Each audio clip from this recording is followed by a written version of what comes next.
passionate about Cleveland sports. He's going in, touchdown! Browns, Indians, Cavs, the Big Ten, and more. Cleveland is a city of champions once again! Andy and Jared, Cleveland and beyond. Swing it and drive! To deep right! Here are your hosts, Andy Billman and Jared Watson. Hello and welcome, Andy and Jared, Cleveland and beyond. He's Andy Billman. I'm Jared Watson. On this episode, we can officially announce that we are a part of Waiting for Next Year. The team at Waiting for Next Year, you can find them at waitingfornextyear.com. For those of you who don't know about Waiting for Next Year, they're an independent website dedicated to Cleveland and Ohio State sports, owned and operated by Waiting for Next Year LLC. So there, it's official. They got together back in 2008, a couple of guys, three of them actually, who were doing blog sites on their own regarding Cleveland sports, decided to team up. And since 2008, so we're looking at 11 years strong, Waiting for Next Year has really made their stamp on Cleveland sports media in Northeast Ohio and around the globe.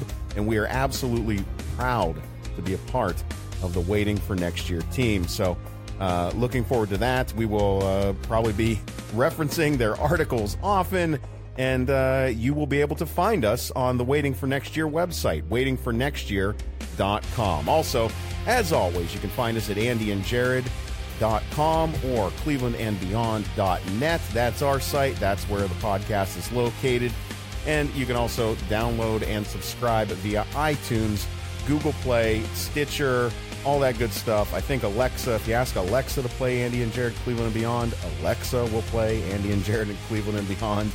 If that's not working, email us. You can do that, andyandjared@gmail.com. Follow us on Twitter at CLE and Beyond, and on Facebook, facebook.com/Cleveland and Beyond. Also coming up in this episode, we're going to talk about Kareem Hunt finally making his first public statements. And he was baptized recently as well, with a couple of special guests showing up to support him. And let's all start the Gerald McCoy rumors. Let them start right now. He was released by Tampa Bay, and of course, the rumors are that he wants to play for a playoff team. Well, he might get his wish, especially if he ends up getting paid and coming to Cleveland. That is a possibility. The rumors are swirling. The Indians. Andy and I just watched them lose to the A's once again. That's their fourth loss to the A's this year. They've only won. Good news, we only play them one more time. Yeah. We're done with them. Well, punt them. I mean, at least they went 3-1 against the Orioles, but, you know, those are teams you expect them to beat. Jose Ramirez still struggling. I don't know what took him so long to bring Oscar Mercado up, but he looked good. And Trevor Bauer also still struggling. He had I don't know if I'd say an awful night tonight, but he gave up a few runs and hit a batter twice right in the same foot. Really annoying to watch what's going on with him, especially when he's putting more of them social media videos out again. I think my opinion is starting to turn back to what it was prior to his article in SI. And the Cavs, they introduced head coach John Beilein with a press conference. I haven't had a chance to listen to it. Andy has, so we'll talk about that coming up in just a couple of seconds. Cleveland Browns. Let's kick off. That was, I think we need to mention more .com websites. You know, andyandjared.net. Jared does a hell of a job reading all that stuff. If it was up to me, I would be. I didn't read it. That's all in my head. Well, there you go. Let's kick it off with Kareem Hunt. You know, we've been talking about this for people listening to this podcast for a while. Kareem Hunt, I was interested to see when this was going to happen. I thought, for what it is worth, I thought they actually did a nice job. Yeah. I actually thought Kareem did a nice job. I thought he had a few uncomfortable moments that was going to be expected. But obviously, you know, that was, to me, the whole key takeaway this week, Jared. So you're talking about in relation to Kareem Hunt stepping in front of the podium and answering questions, correct? Giving a statement, reading questions. I listened to the whole thing. Here's the things you take away from this press conference. Number one, and it's been shown visually and through through social media, that he is trying to make a difference in the community. He's doing it. People have been saying that he's doing this on his own, which is a good thing. He is trying to make the community better. Two, he really referenced many times how happy he is to be back in Cleveland. In fact, he was so happy to be back in Cleveland, he decided to get baptized again in Cleveland, which we'll hit on here in a second. I think the other thing, though, and the other half of this, which got brought up more towards the middle and the back half was, Kareem finally got asked, like, hey, what really happened with you and KC? And he finally admitted midway through, Jerry, like, I didn't tell him everything, quote unquote. So really, I take it as I kind of did lie. He also looked uncomfortable when he was mentioning these statements. And the other statement that I'm paraphrasing here that I thought was interesting from Kareem is he admitted it was really hard watching that video back. And you could tell he was really strained. You could tell he was stressed. As he should be. As he should be. What he did was terrible. And he looked very uncomfortable talking about it. He has not had any communication with the young woman. He made that clear as well. Again, Kareem was honest. He was raw. It doesn't make anything he did good or better. It's still bad. But as I mentioned on this podcast many times, I would never have made this move. But I will give Kareem Hunt credit. He's doing the right things. I give him credit. That is not an easy press conference, and he had to do it, and he stood up there and did it and answered every question. And I thought he answered it truthfully, which I thought was also obviously a good thing. Andy, I got to tell you, for all of the pundits out there that want to say that he should reach out to this woman, that he should apologize to her, that he needs to talk to her, you are removed from this situation. You don't understand the nuance of what's going on. We don't know that this woman wants to hear from him, nor that she would. I mean, we don't understand the situation to its full extent. We do understand that Kareem Hunt did something awful that he should never have done, right? We've got that. We don't know the particulars of what led up to this incident, which could offer up some evidence that she would want nothing to do with an apology from him. She may, have said all of the terrible things that she said to, supposedly according to Kareem, have said to him in that hallway.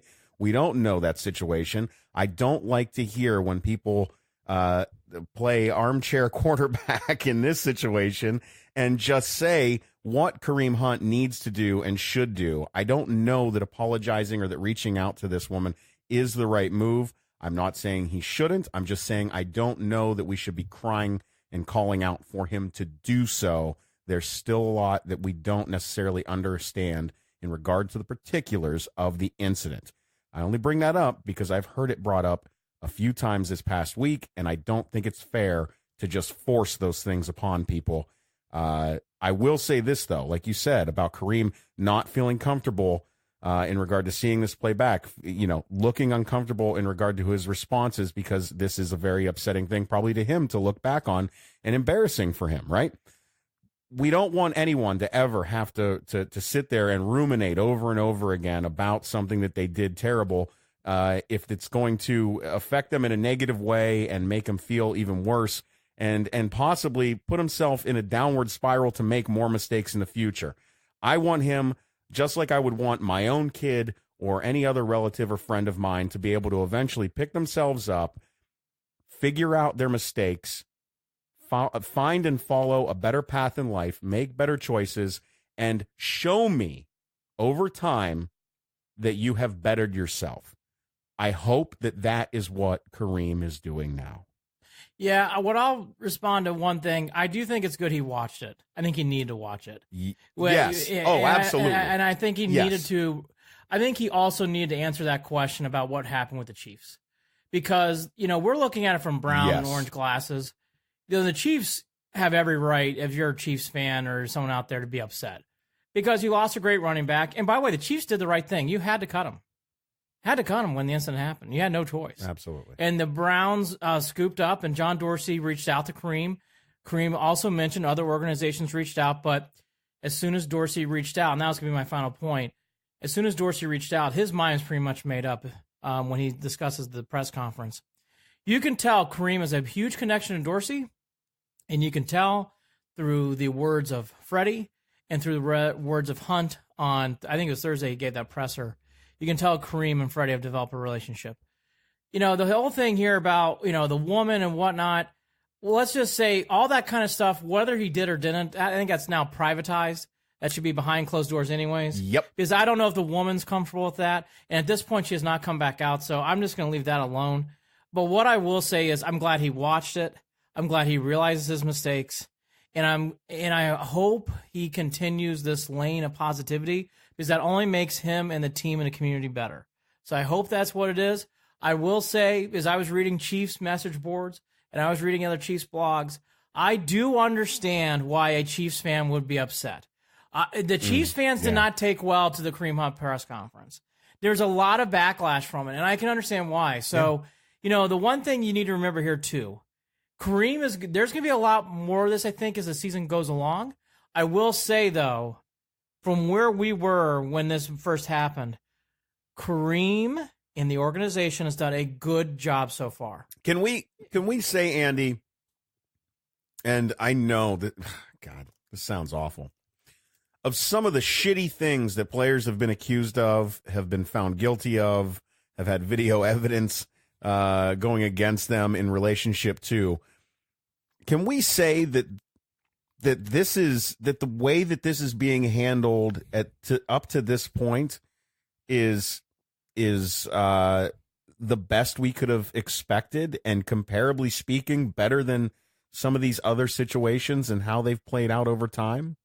Is that something that the Browns organization can actually look at and I got to be careful about this and be proud of, in a sense that all of the right things are being done and it doesn't feel overly contrived? Not yet. You think more time. And they, honestly, Jared, and this is why the Chiefs fans are upset, the Browns had the easier half. Yeah. You ain't kidding. They had the easier half, and they've got the upside at the end. That's my right. point. You're absolutely right. And that's why I'm not saying. I know.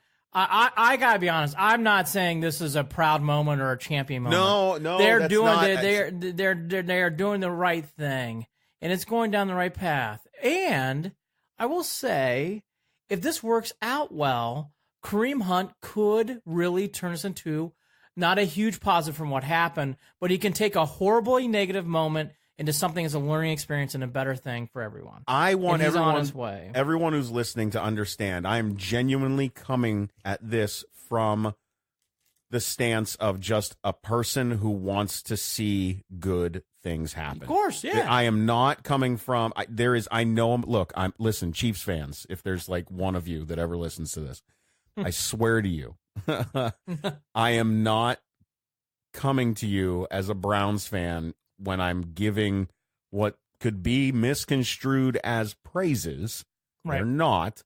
I am just analyzing the situation as best I can as an observer in regard to the future processes for other players that will inevitably go down a path like this as some sort of blueprint to help and rehabilitate those who make mistakes. And it doesn't even necessarily have to be in regard to hitting a woman. It can be in any other capacity, because Lord knows players get busted for dumb shit all the time. And the only thing you can do as an organization, as a coach, as a GM, as a player, is look at yourself in the mirror, be honest to yourself and to others, and try to move on in a way that is better for you, for everyone else, for anyone involved. That's how I'm trying to look at this right now, Andy. If we're talking about week 10 and Kareem Hunt's back on the field, great. I'll be cheering my ass off at that point. Of course. I will reserve all of my judgment until then, but up until this point, this is what I'm seeing. Oh, yeah, no. Again, so far, so good. There's my line. So far, so good. Yeah. And the other thing I will now, I'm glad this happened, because I think we needed to hear from Kareem, and I thought this was the right moment. Now, taking all this aside, the other thing that I really got out of this, though, is now all that aside, on the field, he definitely has a relationship with Kitchens. Mm-hmm. He and Dorsey obviously got each other's back.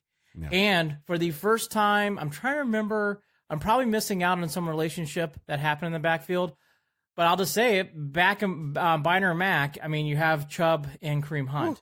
And that definitely got made into a vocal point, and I think it's fair. Now, look, this is April. Let's see what happens in October when Kareem Hunt joins them.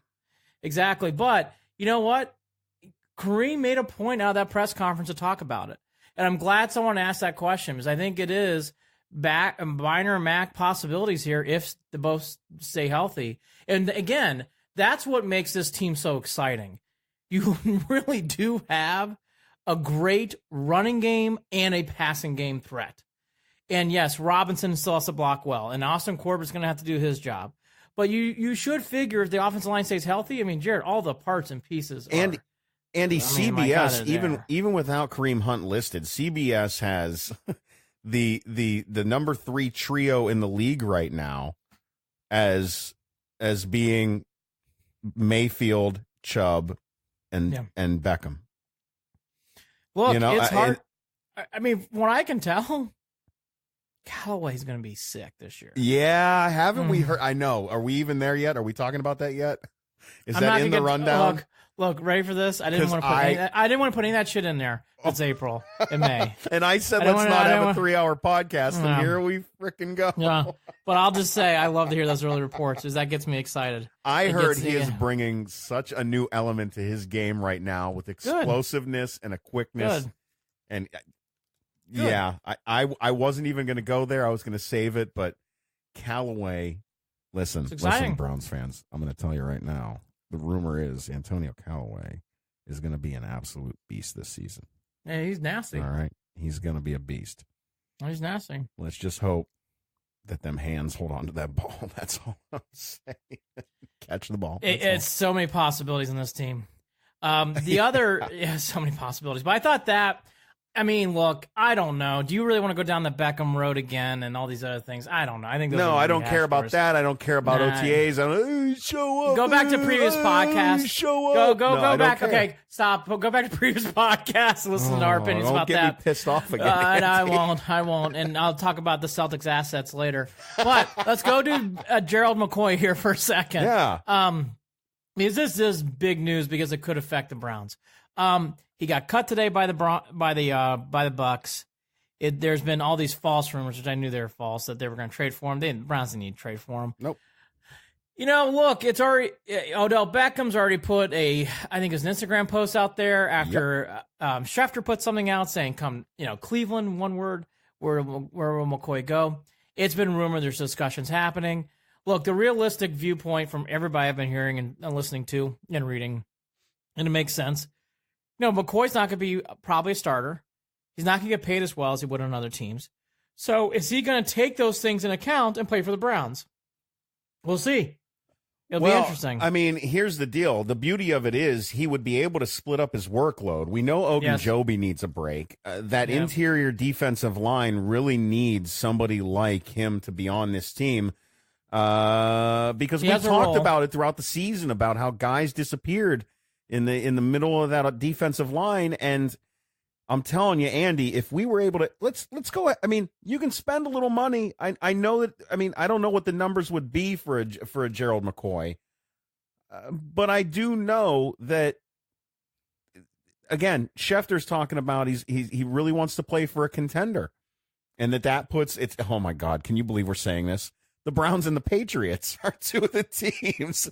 Saints, too. He's looking at, of course, the Saints. And I have no idea how the Jaguars are thrown in there because I don't know. Well, they're improved. Well, the Jaguars, let's not go down the Jaguars path, but look, they're the classic example. Look, if they get good quarterback play. The Jaguars have been a quarterback away a few times over the past few years. They have. And again, they have the talent. I don't like Doug Marrone as his personality is kind of blah, but I think he's a decent coach. I have no idea how he ever got picked up after that. When I was at Syracuse back in 2010, he was head coach. It was very strange to see what happened. Yeah. The whole thing was odd. I heard he's an odd guy. All that to be said, look, okay, here's the point. If McCoy gets added to the Browns, you want to talk about, we talk about offense. Let's look at the defense now. Sheldon Richardson, Ogunjobi, Olivier Vernon. Yeah, both Myles sides Garrett, of the ball, Andy. And Gerald McCoy, including all your defensive draft picks you got, and you got Denzel Ward healthy. I mean, look, this team. And it's not even just a defensive stop and hold defense. This is a takeaway defense, which will make the offense even more lethal. They're going to be good. Look, if Gerald McCoy comes to the Browns, we don't have different expectations. But nationally, and it should be, you cannot, if you're a Browns fan, you cannot, if you sign Gerald McCoy and he somehow comes to the Browns, folks, you have to win 11, 12 games. Have to. This team is rotating out pros. Pros. Come on. Gerald McCoy's coming off the bench. My God. Wow. You're talking top level talent. It's a lot, Andy. Like I try to stay reserved. I know some folks have like we've talked about. They've reeled it in a little bit and said, "Oh well, 9 and 10 wins. That'd be nice." No, I'm still sticking with 12, and that's whether Gerald McCoy comes or not. But if Gerald McCoy's on this team, you're right. That 12 wins. That becomes. If your backup is Gerald McCoy, you better win 11, 12 games, and I think they will. You just have too much talent. Why would he not want to come here? He'd get a little rest. He'd be able to play fresh. He'd be able to get it. But he's gonna get a little. He's gonna get paid a little bit here. Money. And again, yeah. by the way, I don't think. But you got to balance those three things: staying healthy, making money, and possibly winning a Super Bowl. But here's the thing. It's just like powering up your player on Madden. You gotta pick and choose. I know where you're gonna put your power. But Jared, and you're right. And God, I love this idea, and how much I love you. The New Orleans Saints could pay him probably a little bit more money, and could start him, and they're a Super Bowl contender. The Patriots are a Super Bowl contender, and they could probably pay him. I'm just those saying. Those are the only two teams that I could see him going to besides the Browns, to be honest. And again, but those are two very realistic possibilities. I know. And again, Screw you for being reasonable. I know. I'm just being honest. I know. All that to be said, we'll have to see how Gerald McCoy plays out. Again, if that really happens, holy shit. Yep. Wow. Well, I'm doing another plug right now. Joe Gilbert put up an article on waitingfornextyear.com. Gerald McCoy and the Browns would be a match made in heaven, so you can check that out. Pros coming off the bench. Yeah. These are not like, let's look up their names again. No. Gerald McCoy's coming off the bench, guys. Larry Joby's got to come out for a play. Gerald McCoy's coming in. Yes. My God, think of the impact, though. Think of the impact that would have. Jared, it's so good. All right. What offensive line is going? Like, what are they going to do? They're already, even without Gerald McCoy, they're worried about who they're going to double up on either side of the ball. You know what? Gerald McCoy needs a rest. Ogunjobi's going to on the other side of the offensive line, rather. Yeah. It's silly. It's silly. So, and by the way, they're expecting on the outsides Chad Thomas to be playing more this year. The kid out of Miami who didn't play much last year. I don't think this is going to take very long though for a decision. Do you? Especially because of the time of the year it is, trying to get in with the team. Practice. Gerald McCoy doesn't need to rush. You think this is going to take time? I do. I think there will be a decision by next Monday. If I were Gerald McCoy, I would wait it out because I think he could hold out for more money. And here's the reason why I understand why Gerald McCoy is doing that. He's at the end of his career. You need to get one last big paycheck. And if I were Gerald McCoy, I would hold out for more money. I'm just being honest. In this length of my career, I want to play for a championship. I want to play for rings. I want to play for something special. And I want to get paid properly. Well, what's keeping Cleveland from doing that since they've already gone all in and went for Odell Beckham Jr.? Why wouldn't they just pay the guy? Jared, to be fair, we'll see. I don't know. Maybe right? Because they wouldn't be paying him for long. What are you going to pay him? Are you going to pay him a 2-year, a 3-year? I would say 2. A 2 with the option possibly of a 3 or something? And I would front load it. Yeah, I'd be front load the hell out of it. Why not? Give him a giant chunk of guaranteed. Yeah, I would. Why not? What do we care? Because that money's going to be freed back up after 2 years, after a year or two. So who cares? There you go. Why wouldn't Cleveland spend the money? I know. And they have. So to be fair, you know what they have? God, I love Dorsey. He is so fucking cool. All right. So, the other thing. I know, right? He's such a fucking cool guy. So Freddie's going. The other thing that I kind of came out. We don't need wide receivers. They only make 3 plays a game. Sure you don't want Ray back? You know what the worst press conference was?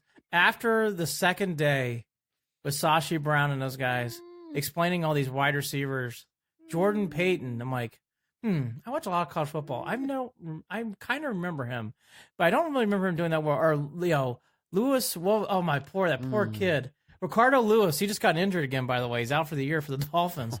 And you're just like, you're listening to this. I mean, even hell, let's go way back.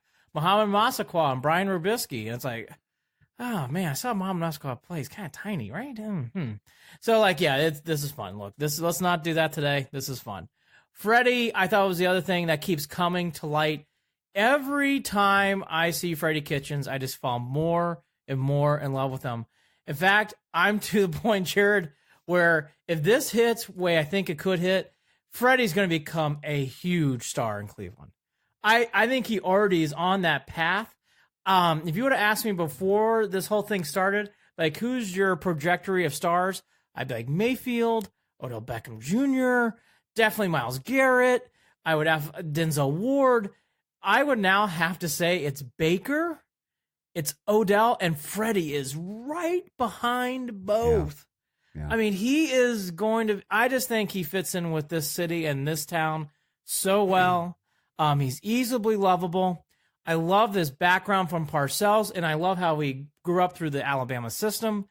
He just talks the talk, and the thing that really came across with Mayfield in his comments, Freddie isn't changing. Nothing has changed. You got that vibe from his press conference he held last week. It's just tough not being excited about Freddie Kitchens.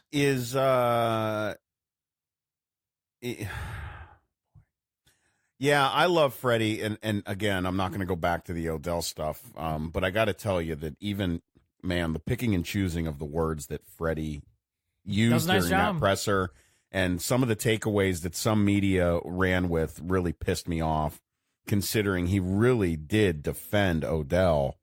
Yeah, he did. And but that's not the takeaway that some of the media ran off with. They ran off with the fact that he was saying he wished he was there. Look, that's no shit. Like, I get that. I mean, but look, the point, but I think it was ignored. I think it was ignored that he really defended him, especially in regard to the comments of GQ and wanting to be like the Patriots. Oh, and no Freddie was doubt. like, of course, I want to be like the Patriots too. No, and Freddie's and that's because his quote was misconstrued and taken out of context. Odell's. Yeah. So I mean, this is where I start to get irritated, where there's the fabrication of stories, where there's this. These contrived headlines that aren't even being honest with the words that are said. They take it and they run with it, and no one's smart enough to stop for 2 seconds, rewind the tape, and actually look at the words that were said. Andy, I don't like it, and that's going to be what pisses me off this season in regard to all of this.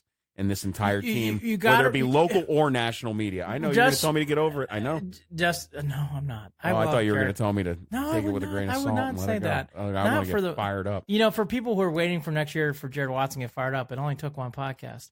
So look, here's the thing I would say about this whole thing. It really reminds me of LeBron James, where LeBron James or Ty Lue or someone else would say, and it would get twisted, and it just. Maybe because we lived through that era, I just don't ignore it. I'm sorry, I know what it is. I know what it is. I know what it is. Andy, I know what it is. This new era of Cleveland Browns football is like a newborn baby to me. It's like a newborn baby to me. You call that baby ugly, I'm going to beat your face in. I'm not allowing it to happen. No, I don't like it right now. And it just hit me. As soon as you said and brought up the LeBron stuff, it hit me. Because with LeBron, I didn't give a shit what anyone said because I could watch every night on that court. Every night. Right. And I knew what was going to happen. Oh, you got to eat your words? Yeah, there you go. Eat them words. How them words taste? Taste delicious? Yeah, those are good words, aren't they? Jared's true. You used to be able to get to do that all the time. And right now, I don't get to do that with the Browns. I'm still waiting. I'm not waiting until next year. I'm not waiting for next year. I'm waiting for this season because I don't have anything. Again, whoop-de-hell. It's on paper. And I just want I want that time to come. I want them to all eat their words, and then I'll sit here and I won't care and I won't defend them because it'll be natural at that point. It'll be everything that I thought it would be. Right now, it's not there. Right now, it's still a newborn baby, and I am protecting it. That's how I am. Here's you know, because I say this all the time to you on this podcast. Browns need to exit stage left, get out of the way, and allow summer to come. Not gonna happen. Because I agree with you. And you know what? It's not going away. I will say the press has not been overwhelming either, but it's definitely these things are gonna keep going because the Browns are a hot team. The last thing to hit on is the 2021 draft is coming to Cleveland. I think that's great. With all the ratings that the city of Cleveland gets for the draft, it makes a lot of sense. There'll be a huge turnout. It's a great win for the city again. And they will do a wonderful job with it, and it will be a wonderful event. In fact, I might go to that. Well, I think that'd be cool to see. Andy, the women's NCAA the tournament is coming to Cleveland in 2024, 2025, something like that. You've got the All-Star game coming. There's such a huge amount of money. They're looking at possibly $100 million or more brought in, more than $100 million just for the draft, just for that draft weekend. Oh, it's huge. Isn't that nuts? It's huge. And there's also, I might be wrong, but I'm pretty sure. LeBron, I believe they averaged bringing in to the city $300 million a year. Yeah, I mean, just in the weekend, the NFL draft will bring in. Yeah, I mean, more than a third of that. Look, for people, watch Believe Land. I mean, you can get to so much different things. I hate to quote my own film. Quote your own film. Screw it. I'm quoting Believe Land. By the way, I got a funny story for you off the record that happened where someone said they did not like Believe Land, and they go, "But didn't you like the film?" I'm like, "Are you fucking telling me that you called me to tell me?" I thought you said this was going to go off. This is going. We're talking about this now. I'm going to stop, but yes, that came up this week. I'm like, anything else? Somebody got under your skin?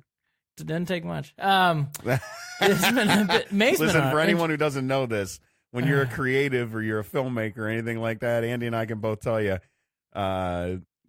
we get a little thin-skinned every once in a while. Look. I have no problems with notes. I have no problems with educated thoughts. Wait, hold. I don't care about that crap. Yeah, but no, here's where I have a problem. I just don't think it's very good. Okay, why? I don't know. All right, well, I don't think I like you. Why? I don't know. Your face is stupid. Now go away. Exactly. Say stupid shit. All right.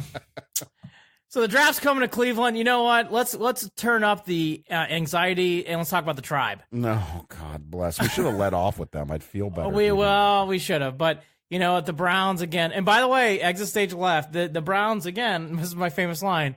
Should back away from the headlines. We'll see if that happens. Cleveland Indians. The Tribe. You know, the last 3 weeks, win 3, lose 3. Right. Well, here we are. One of these situations. Win 3 out of 4 against the Birds. Come back, lose 2 straight. They lost against Knight, against the A's. Up and down. Currently, right now, they are 6. They might be 6 behind as the Twins win. It's Tuesday night. So if they lose, they'll be 6 games. That's a lot of games. It's still okay, but it's a lot of games early. Yeah. Look, to go through the whole week, when we did our last podcast, as I always like to do, positives and negatives. All right, positives. Lindor's getting hot. He's almost hitting around 300, hitting the ball out a lot more. He is definitely finding his groove. 7 home runs at this point, 15 RBIs, 288 batting average. Very, very much so. I'm not saying that he's going to be great, but Oscar Mercado can play. He's a good player. He's giving his team energy right now. Yeah. It's still early. Making me wonder why they waited to pull him up. Boy, you and I, again, that's another podcast we did. I don't know what the fuck they were waiting for on that guy. I have no idea. He can play. I mean, again, I'm not saying he's great or he leaps off the page, but he's good. And he can play. Luplo, by the way, we said this. Give that kid credit. Yep. Aside from his double play tonight, he's really had a good couple weeks. I mean, absolutely. I really want to give him credit. I shit on him, and some other people did. We both did, because you know what? When we were talking about Luplo with everyone else, it was hard not to. He was just another one of those guys. He was another. Who the hell is this? Is what it was. So Luplo is playing better. Offensive numbers are up. They're not up dramatically, but they're up. And then Bieber, I thought that was important. I thought Bieber needed that start on Sunday. That was a good start. He needed that. He looked great, felt great. That was good. And again, for people who forget, this is a long stretch of games for the Indians with no days off. They don't have a day off again until June. Well, and today's the 21st of May, so they have a long run here without any days off. So getting those starts from Bieber are good, especially with what we just saw from Bauer, and then the day before with Carrasco. let me throw in one more positive, and that's Clevenger threw another mock game, and Good point. I think Good he's point. throwing another one this week. Good point. He's getting into I know he's throwing another game. I don't know if it's going to be a practice, but he's throwing off the mound. He's doing that. So Clevenger is moving along really, really well. Sounds like late June. I mean, it sounds like late June right now. Yeah. And by the way, not they're even saying to mention the Zimmer stuff that we still keep. We're going to have to talk to Mandy again real soon. Well, Zimmer looks like it's progressing. So I don't know. And when it comes to, I didn't put it and in here. Santana's still hot. He's playing well. Right? I mean, Santana, we thought he was cooling off a little bit, but it looks like he jacked one tonight, man. When he connects, he hit that ball a ton tonight. No, he's playing. Carlos Santana's having a wonderful year. In fact, yeah. He's not there, but he's just cut underneath All-Star. And that's really great for Carlos Santana. Absolutely. He's playing out of his mind. Okay. Yeah, and we can also say Roberto Perez has played a little bit better, too. Got a head injury tonight. I hope he's okay, but yes, He has been playing better. Okay, now to the the other half. Yeah. I have tried to find little positives with Jose Ramirez, and I thought 2 weeks ago I saw a small little progression. Not heavy, not big, but small baby steps back. Right. All right, after the Orioles series, he did not play well. He did not look good at the plate. All right, Jared, I am actually now starting to wave the white flag on this. Yeah, it makes no sense, especially with that Orioles bullpen and with terrible bullpens that we've run into throughout the year. You think that there would be some chances for him to take advantage of certain pitchers and make something happen. And he still just – look, do you think he's just being too tough on himself? I'm telling you, I guarantee at least 60% of this is mental, if not more.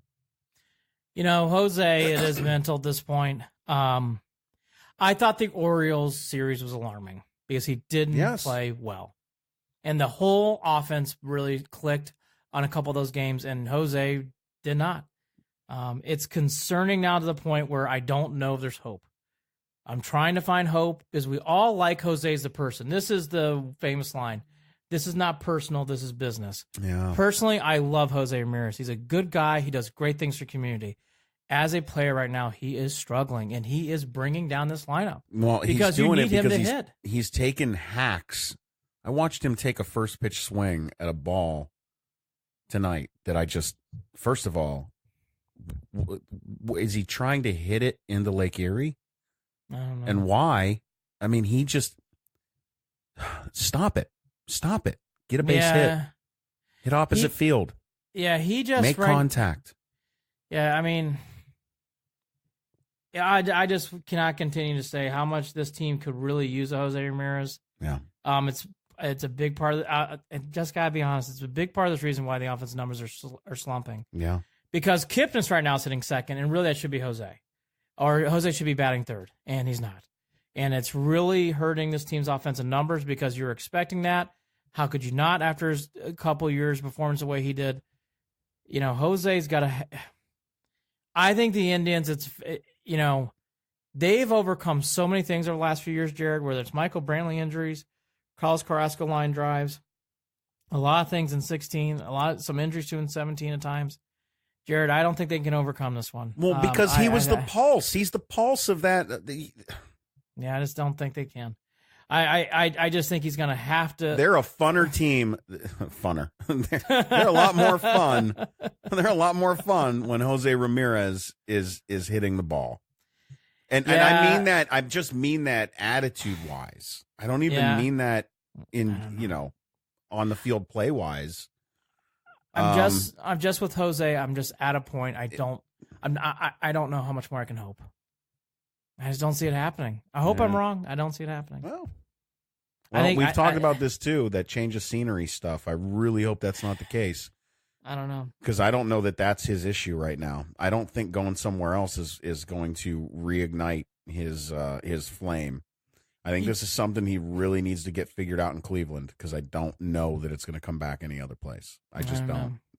I don't with him. It's just one of those things where I'm officially at a point where I'm like, I don't have advice. I don't have strategies. He just has to play better. He has to start swinging the ball better, has to do things better. Yeah. I have put this, and I know this is Captain Obvious, but you need Trevor Bauer to be your ace. You need Trevor Bauer to do big things. Trevor Bauer has pitched so well the last 2 years, and with the injury going on with Kluber, he is your ace now, so you need to play well.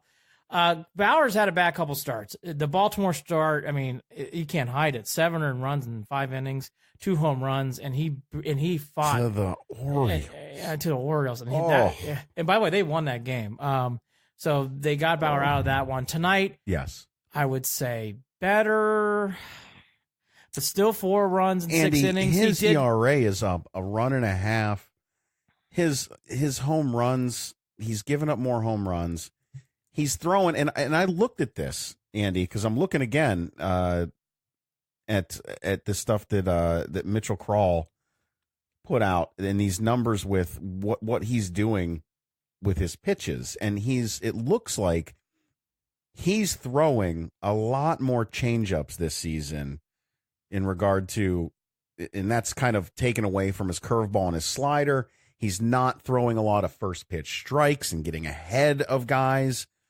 And whatever those two things are, that combination of increasing the changeups, and maybe that's because he's not getting the first pitch strikes and he's afraid to throw the benders, which seemed to be he had control problems again tonight with that, because that's how he beamed those guys with breaking balls. Well, it's funny tonight. Hamilton said on the broadcast that according to the pitch count, at one point, I think it was through 4 innings, he had not thrown a changeup yet.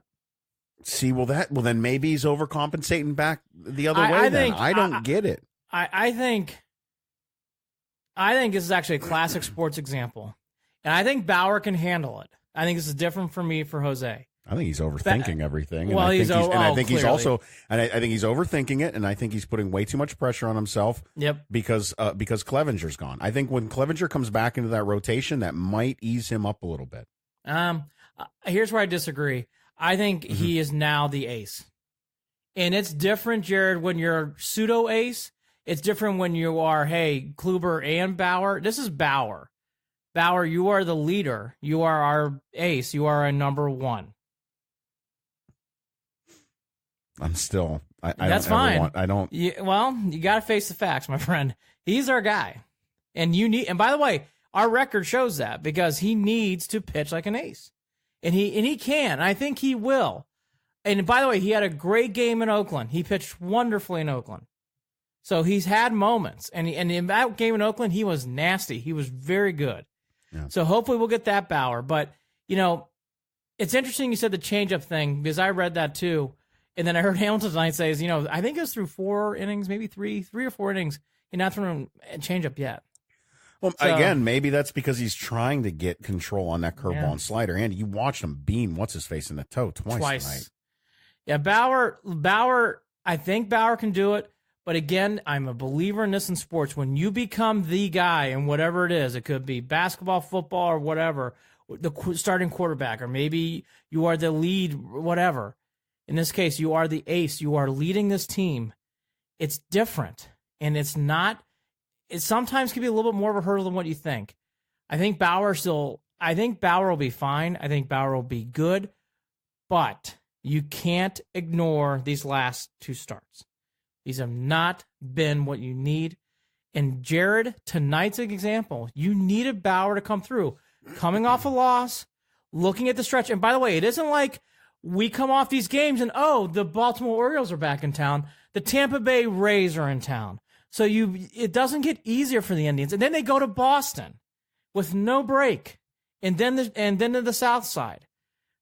Bauer needed this start tonight. He didn't give it. Hopefully he comes back. I will say at least he went through 6 to save the bullpen a little bit. Again, Jared, Trevor Bauer, I think he'll figure this out. I do. But I hope so, because Lord knows 3 runs is plenty of runs. Like I'm excited over 3 runs with this offense. So, yeah. I mean, they have of late scored more, but it's better. It's better. You put up 3 runs. I'll take 3 runs with this pitching staff most nights. The only thing I'll say is this offense, even with the numbers better, is not flowing still. And I don't know how there's how still much moments where there's guys left on. Again, this reminds me of like 4 years ago. I swear I'd have to look back at the numbers. Maybe it's 5 years ago. Maybe it's 6 years ago. Yeah, I mean the year the Kansas City Royals won 2012 to somewhere in between 2012 and 2014, there was a season that felt kind of like this. I just remember the year the Royals won it in 15. I thought the Indians that whole year were just stop and go, stop and go, stop and go. Yeah. And that's what it kind of reminds me of here. Yeah, maybe that's it. The other thing that I think now that I was not, which I'm not saying I'm worried, but now they're in my mirror, is the Twins. The Twins are playing really good. It's still not Memorial Day weekend, so you still that's the threshold I've always learned in baseball. But the Twins have put a nice lead here together, where Jared, no matter what happens, even through Memorial Day weekend, the Indians are going to have to come back and play some solid baseball at some point to get back and ahead of the Twins. That can obviously happen. But they've now dug themselves into the hole, and to the point they're going to have to play consistently. And here's my other last point about the Twins. There's one saving grace or the death nail to this team. They have 16 more games against the Twins. Yeah, they haven't played. Exactly. That could be the change. And yep. I think if they can pull it within about 3, if they can be back 3 games by the All-Star break, that's not asking a lot until this time. I mean, depending on what kind of run the Twins go on, I don't foresee. I think that if the Indians can consistently take every other series, split the rest, whatever, I think that they can find themselves back 3 at the All-Star break. I'll be able to breathe a little bit. All I'll say 6 is a lot, though. I'm telling you, if it stays 6 or more at the All-Star break, oof, boy, it's a lot. Again, the Indians, right? It's a lot. The Indians are either going to take advantage, or it's going to really put them underneath the sand, because playing a team 16 times, you have plenty of opportunities to make up that ground. Yeah. We'll see what happens. Before we move on to the Cavs, I have a question for you, and I will answer it too. Sounds like Naquin's getting close to returning. Yeah. If he does, who would you sit down? Luplow? Bowers? Would you maybe sit down Mercado? Because one of those guys are going to have to come. I already know, and for defense and offensive reasons. Who would you take out? I just said defensive and offensive reasons, and that should tell you right there. I would take out Jake Bauers. I think Naquin will play better defensively than Jake Bauers will. I do too. I think offensively, I like Mercado. I'm with you. I like Mercado. I don't think he's elite, but I think he's good. And he's playing better than Jake Bauers. He's playing way better than Jake Bauers, comparatively speaking, Andy, there's no way it's not Jake Bauers. Oh, and I say that because it might not be Jake Bauers. It's going to be interesting. Naquin's close to coming back. It's going to be interesting to see. I think that Naquin needs to be in. Naquin was starting to heat up a little bit. Naquin was playing better. By the way, there's no question. I think Naquin's coming back. Yeah. It's who's coming out. Why would they be so invested in Bauers that they'd cut off their nose to spite their face to prove their point? And by the way, I'll say this too. I know the numbers are similar. In some ways, Jake has a little bit of advantage. I think Cargo's better than Jake Bauers too at this point. I like Carlos Gonzalez. Can you platoon Bauers in certain situations, just pinch hit him, see if you can bring. That's where I feel he needs to be at this point. But the thing is, if you do that, you have to send a relief pitcher down. I just don't. There's no roster spot. No, you're right. Yeah, you're right. Someone's going to have to go down. I'm being honest. I just don't. I don't know. Can Bauers catch? I know, really. That's a good point. Sounds like Roberto Perez might be out. We'll have to see. I'm dead serious. Can he catch? I don't know. I'll just say this. Can he play first base, and can Santa squat again? Yeah, the combination of Bauer and Bowers has been frustrating at times. And Jake Bauers, again, nice kid. I've seen him get 1 or 2 big hits. I'll be fair. He has done a couple of things, but very little. Very little. And from what I can tell, I think the decision comes down to Luplow and Jake Bauers. But I don't know. I can just see the Indians moving down Oscar Mercado, and I don't think that's the right thing to do. Let me ask you this then. What kind of move do you feel is possible for the Indians to make if they keep it within 6 or less behind the Twins by the All-Star break. I'll tell you the biggest decision they're going to have to make, and it's going to be really fucking hard. You can get a rake for Brad Hand. Yeah. I mean, you can get you want to talk about some prospects? I think Brad Hand is pitching so well. Are and you relief telling me pitchers that are we so put it good. all on Whitgren? Again, I don't know how things shake out, but I know this. If I'm a contending team and I really need a relief pitcher, the Brad Hand would be, he is nasty. Andy, we've gone down this road of not having a guy to shut it down at the end. Jared, I'm just being honest. Right? We know what it's like to not have a guy with the kunyats to shut it down at the end. Jared, if I were on the other side because of the injury to Clevenger, the next two guys up are Trevor Bauer and Shane Bieber. Can't trade Kluber, he's hurt. Yeah, which, by the way, I mean, we've talked about injuries and how that could affect this team over time, and sure enough, here we are. But I'll tell you, the interesting guy is Brad Hand. The Indians could get an absolute. He's pitching so well, and but who's going to want him? Teams that we don't want to send him to. I know, Jared. I didn't say it was nice. You want to send him to Houston? You want to send him to New York? You want to send him to Boston? Hell no. I don't want any of that shit. But I'm just telling you that's ahead. Brad Hand, you can get some prospects. All right, let's see you know what? We'll do this podcast, and the Indians won 5 in a row. Okay, let's move on. God, that'd be great, by the way. Mm-hmm. All right, again, one last point. Fine by me. By the way, last point about this is I can't. Even my daughter, Andy, by the way, my 8-year-old daughter looked at me tonight and said, "Let me know who won in the morning." That's good. I've never heard that out of her. Well, she was watching on my iPad when I was down here setting up. Well, I don't blame her. It's tough right now. Here's where I'll leave it at for everybody.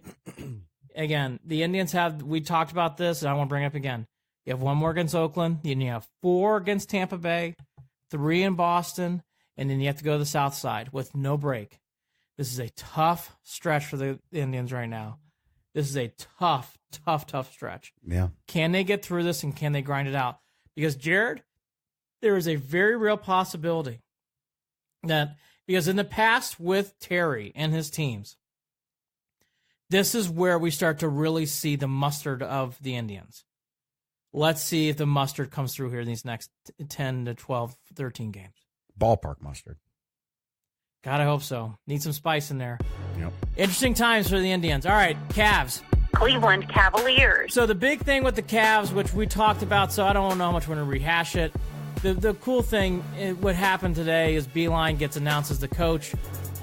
We both love this move. Again, you can look at the history of the NBA with college coaches. Hopefully it's not Tarkanian going to San Antonio. Hopefully it's not Patino going to Boston. Hopefully it's, something where Larry Brown goes into the league. Or hopefully it's something where Brad Stevens goes into the league and coaches the Celtics. That's where you're hoping this is going. I think this move made a lot of sense. I watched the press conference. I thought this could not have gone any better. This did not feel like a team that finished with the second worst record in the NBA. This felt very positive. You could see where things are going. Again, I don't think this move equates to automatic victories. But you as a cat, and I am one, last year was a whole transition year. It was a mess. It was a transition year from LeBron. The rebuild started today with Beeline. It officially kicked off. And I felt good about it. I felt great about it. I thought his comments were very positive. You could tell Jared this wasn't a forced upon job. He wanted it. He wants this challenge, and he likes it. It's hard to get sour grapes on this move. I just think it felt really good, and I loved everything about it today. Andy, he's not an ego guy. From all accounts that I can read and find, he's not. Here we go again. I'm making the comparison. Freddie Kitchens. I mean, he's cut from that sort of cloth. He doesn't mind asking for help from others. He's a guy that players love to play for. We've talked about this. Yep. And on top of that, you want to talk about not having an ego. From the word that I'm getting in regard to his meeting with JB Bickerstaff and those two and how they hit it off. Great point. And how they hit it off. Mm-hmm. That's huge because Agreed. we know why Bickerstaff was brought in. He's going to be the eventual replacement if all things play out for John Beilein down the road. Yeah, no, absolutely. This is the Cavs have a plan in place. By the way, we heard the word that fractures the Cleveland community. Altman added he wanted someone who embraced analytics. And it sounds like Beilein's embracing analytics. I don't know if we mind embrace as much. Whatever. I don't give. I don't give a shit. But anyways, I thought that was funny. It's like, oh, analytics. Oh, but no, I think that's a good thing. By the way, the Indians use more analytics than most teams do in sports, so it isn't like we don't have analytics in Cleveland. But anyways, no, it's not analytics that's screwing the Indians over right now. It's not spending money. Oh, no, but whatever. We just we turned the page on the Indians. They're going to win 5 in a row. They'll be fine.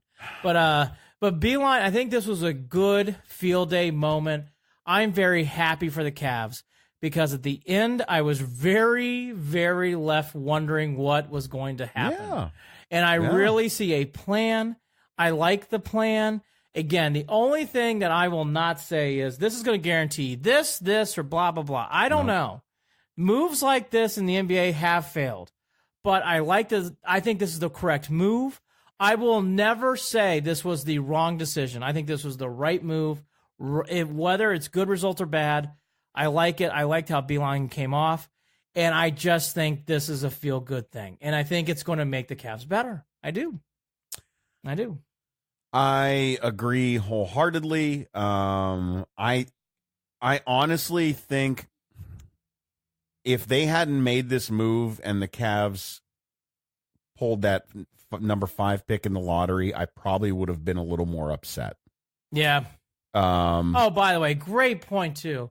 This definitely, you know what? I hate to steal your thunder, but it takes a little sting off the number 5. Absolutely. It just does. It absolutely. does. Great point. And because we also know that let's be real about this, Andy. There's a chance that we're right back in this lottery hunt again next season. As painful as that might be, that's a possibility, right? Well, look, I mean, okay, so now moving away from Beilein and getting before, let's get to the draft last. The big decisions on the table outside that draft are, what do you do with Tristan Thompson? Yeah. When does J.R. Smith get moved? And I guess I should add a third, so there's 3. And then, do they trade Kevin Love? Because if you were to trade Kevin Love, I think this would be the year to do so. See, I think they won't. I don't think they're going to move Kevin Love until next year. I don't think Kevin's going to move this year. We'll see. We talk about the business side of these things. I really think that, knowing Dan, I have a feeling he's going to want to keep Kevin so that fans have some reason to put their butts in the seats. By the way, I think it's all fair point. And by the way, I am one of the. And it is, but I think it's up. I think it's up next season. I think that's it. I think this coming season is it until they make that change. Because I think that if he thinks that this is not, that next season is not the turnaround, the next season is part of the development. That Kevin Love is a part of helping out with that development, on top of helping get butts in the seats. I think Tristan Thompson is gone. I think that we bring in younger players. I think that you keep Beilein. I think that him and Bickerstaff come up with implementing whatever system they want to do. I think that Kevin Love has his buy-in, and then he sails off into the sunset with his 2016 championship ring after this next season. I think that's how things will go down. I don't even know if J.R. Smith is ever going to play basketball again at this point in my mind. We'll see. Well, I mean, we'll see. But again, I'm not even worked up about this, which is why I find it even more frustrating when I have to get into arguments with people that want to act like the Cleveland Cavaliers are a dumpster fire. Those words were used, and I don't like that because not because it's my Cleveland Cavaliers, but because it's not the case. That's not what we're looking at. We're looking at a team that was depleted of talent look, and injury-ridden. Well, right. Here's what I would say LeBron's too. leaving. If you want to argue, hey, they lost a lot of games, hey, you're right. And that's what a dumpster fire is, and then it's a dumpster fire. I don't think that's the definition That's of not a dumpster dumpster fire. What's going on in LA is a dumpster fire. Yes. But what's going on with the Cavs, it's strung out organizationally. They have a plan. That's all you can ask for. You can see it now, and they're going in this direction. And With as soon as there's smoke, Dan will pour gasoline on that. Well, here's my last point about all this with Kevin Love, is I'm a big Kevin Love supporter, and I've gotten scorned for going on radio shows and defending him. The only thing about Love is twofold here. One, I think this is the highest year you can get the best value back. Two, he has never been fully healthy. But that's why I don't think you're going to get all that great value. Well, no, I think you can right now. Okay. And here's the thing. Will he play 50 to 60 games? I hope so. And by the way, if he plays 50 or 60 games, I don't think I want to trade him. But will he play 50 or 60 games? I don't know. I hope so. Question mark? You know? You know what I mean? Yeah, I don't. Again, I think that his only purpose on this team at this point is to be supportive of whatever Beeline's doing and getting butts in the seats. And by the way, I think he will. I think Kevin Love will actually. I don't think that's That's not a bad job for him either. By the way, I think he will thrive in Beeline's system. In fact, Beeline, usually with players like Kevin Love, they excel. Right. Whether it's Pitt Snoggle, whether it's all these other tall guys that don't come to mind from Michigan who play through the system. Matthews, the kid last year. These guys thrive in these systems. I think he will thrive in Beeline's system. I think he will love it. So that's the temptation, too. I mean, look, I don't think there's a right answer with this one with Kevin Love. Yeah. I think it's think Tristan Thompson's got to go. That's different. I think he's gone. And by the way, Especially because you got Larry Nance Jr. at this point. Yeah, I just don't see. Yeah, I don't see the value added. By the way, I think it's better for Tristan too. I think a fresh start. Yes, and I definitely don't mean that in a bad way. No, I love Tristan. He was a huge, huge part of this organization. But being honest, I think it might be good for him too. Yeah. All right, this lottery thing in number 5. Here's where I come out on this, and Jared and I, you and I talked about this off. Even if we did this the night of, I would say this. This is the way the lottery ball bounces. Yep. We got it the year we needed to in 2014. We got Andrew Wiggins. That was the move that allowed us to trade and get Kevin Love in, which brought us a championship, okay? So the lottery ball bounced that year. It didn't bounce our way. It bounced 5. It did not help that the Lakers draft 4. That is really annoying. That annoyed me. But, getting a 5th overall pick, I agree with what Beeline said. It's number 5. We'll get a great player and let's move forward. And I kind of agree with that. I mean, that's the way you got to look at it. Now, well, yeah, and I got to say, too, I don't mind the Pelicans getting the 1. I actually I don't either. Happy for them, if that's okay to say as a Cavs fan. Yeah, I thought that was good for them. No, I do too. Here's my 3 things that come out of the lottery that do drive me crazy. Number 1, it does not help tanking. In fact, it enforces it more. Because if you're a middling team that's battling for the 8th spot, you may be more inclined to go into I don't think lottery. anyone's mentioned this, Andy, that more teams want to tank. Hey, why not? You can win the lottery. So I think all of you can get a chance as opposed to just one of you. Well, I don't think it helps tanking at all. That makes so much sense that no one's ever going to fix it. Yeah, I mean, look, I just think that is I think that's a big problem too. The lottery has turned way too much into a sideshow.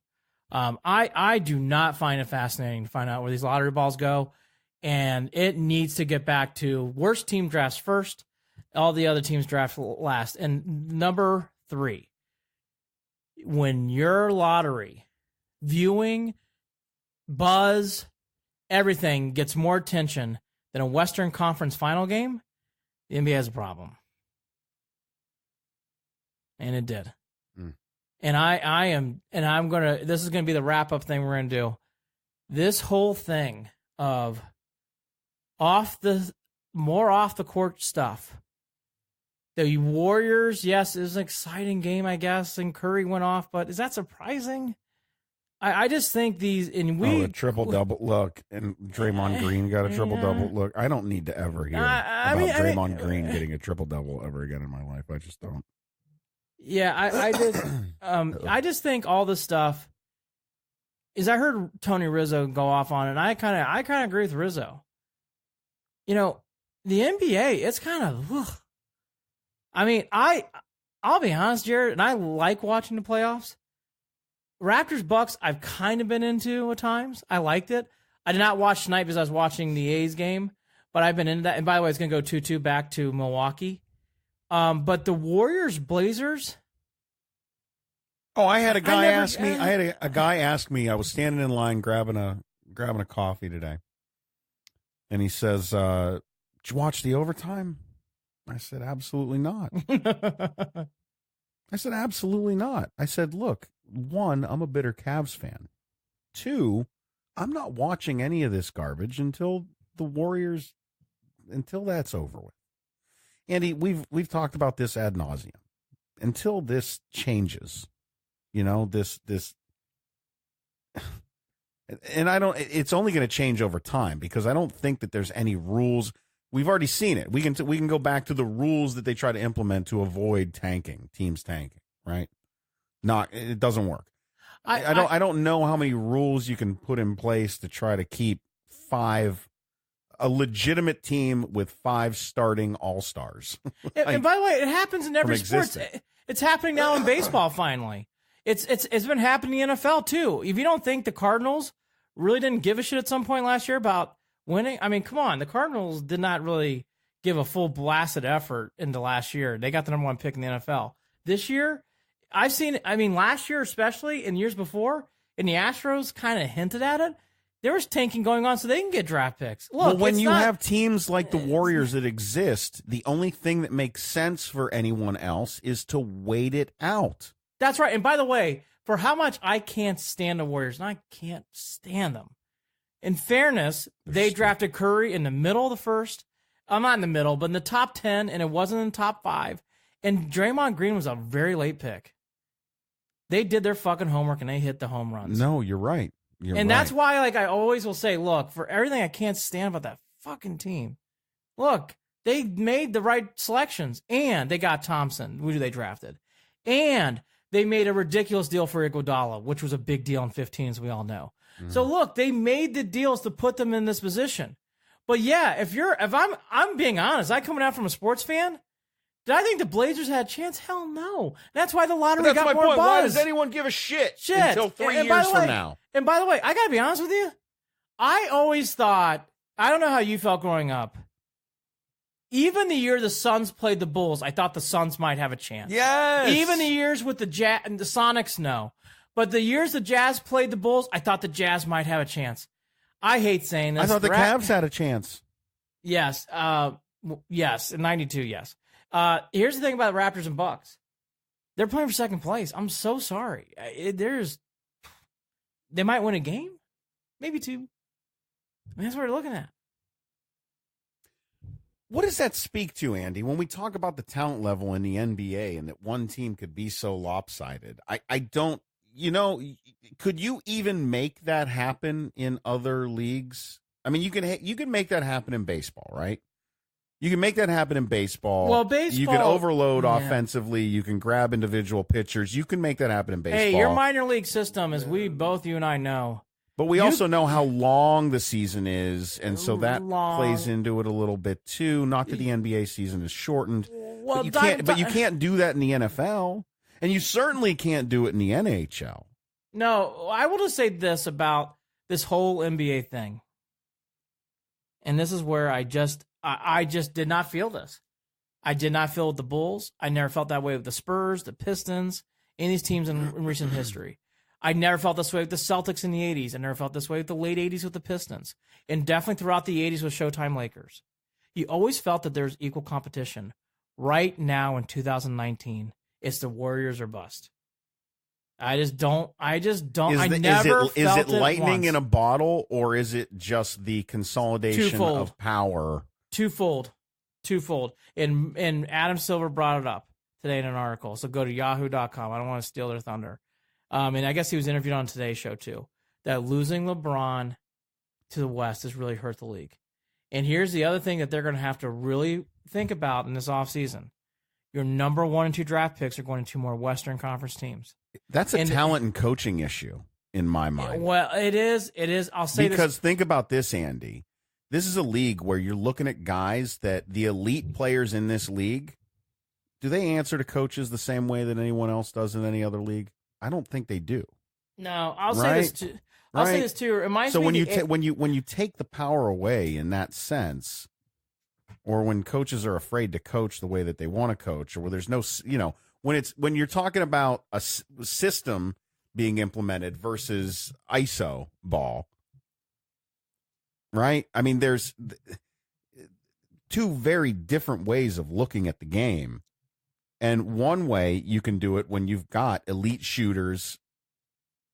I just feel like there's something that we're missing here, because I don't understand how there's that much talent on one team and a lack of talent everywhere else in the league. Well, sparse next to 1 or 2, a player on this team, a player on that team. It just doesn't make sense. But here's the thing, it does. Kevin Durant going to the Warriors messed everything up. Well, yeah. Because I'm being honest. Well, yeah. I mean, we knew that was. If he stays in Oklahoma City, I hate to do this, and I don't want to make this into another 20-minute podcast. You got to wonder if LeBron never leaves Cleveland. Because I always got the vibe that Cavs would have won at least one more championship head-to-head with, because that was becoming a rivalry. But as soon as you add a Kevin Durant to it's like Gerald. Look, it's not. Look, wash my mouth out. It's not like that because again, the NFL. I know, Jared. I said wash my mouth. Sunday. I know, Jared. I said just wash my mouth out. I caught myself. I had a brain fart. I know what you're getting at. I've been eating but that raisins was my all earlier day. point. It's been a long day. Look, here's the thing, though. If once the Warriors got Kevin Durant, that's why everybody said, "Well, oh shit, it's over." And by the way, that's why when you hear again, we said in the last podcast, Kevin Durant gets hurt. You shrug your shoulders. You're like, I feel bad for Kevin Durant, but that's not going to stop the Warriors. Warriors are a machine. By the way, Iguodala didn't play. Warriors are Boogie Cousins didn't play. I mean, look, the Warriors are a machine. They can sit there and deny. Even the Bulls, they had cracks in the armor a little bit. I don't see cracks in the armor. Oh, Boogie Cousins gets home. Oh, no, Curry's got the... I mean, again, it's just so silly. It's like, well, Curry went off for 30. Of course he did. You know why? He finally had to. He could always do it. It was never a question. That's why I love people. I can't believe he went for 30 points. Oh, come on. Get the fuck off. Come on. Of course he did. He's Steph Curry. He's a great player. Yeah, do people not realize that when they don't have games like that, it's because they don't fucking need to? Look, when I'm in a creative room and Ron Howard walks in and so does George Lucas, you know what I say? Hey, let me put my feet up. What do you want me to do? I'm here for you. Look, when you get Kevin Durant on your team, your workload goes down. And again, the draft. Well, the only thing I would ask you to do is say no to Jar Jar Binks, Andy. That's it. Other than that, that's another podcast. But look, here again, I just want to wrap it up with this whole thing with the Warriors. Even the best make mistakes. Yes. This is, in my era of watching sports, the Bulls were outstanding. The 49ers were a machine with Montana and Rice, and really continued on through Young.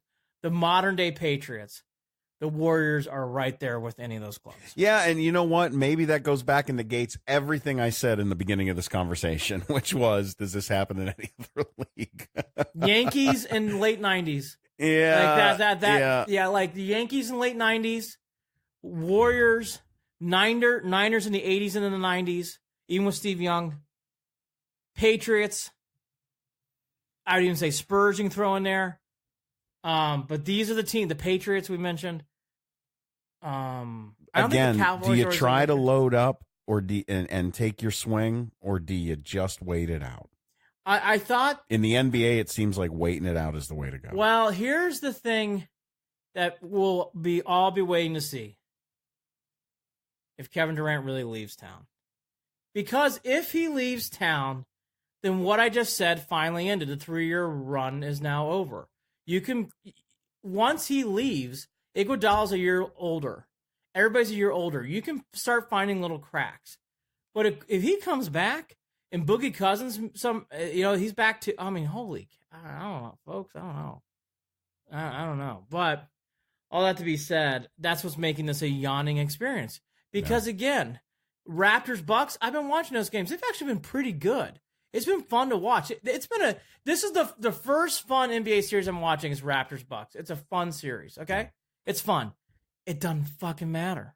They're not going to win. No, it doesn't matter. It doesn't matter because it's a movie that you've already. It's like doesn't matter. It's like you've already seen the third installment, but you're watching part 2 anyways because even though you already know what happens. You just put your hands up there. I don't think it fucking matters. I mean, truthfully, I just don't know what else to say. So that is that. Well, maybe we should wait for the next podcast. This has been our waiting for next year, interlude. I have many more thoughts, but maybe I'll wait till next year. Yeah, by the way, this ran off a little bit more than we expected to, but I'm fine by that because we haven't had a show like this in a while. So the Kareem Hunt week finally came to an end. Yeah, I thought that was a good thing. Freddie Love keeps continuing. Gerald McCoy watch. We went through the Indians as a tough stretch for the Tribe. I'm finally even waving the flag on Jose Ramirez. I just don't see it. I hope I'm wrong. I just don't see this turning around. Trevor Bauer needs to become the ace of this team like he can be. He is the ace. He needs to pitch like it. It's really needed on this club. I will start this rumor. I will be interested to see. I have no inside sources on this, but I'll be interested to see if the Indians really blink on maybe a Brad Hand trade because I think he can get traded for big things. The Cavs, I like where they're going. I think it's great stuff. We talked about the NBA. I want to end on this one point with the Tribe. This is in the past where the mustard on this team has always shown up.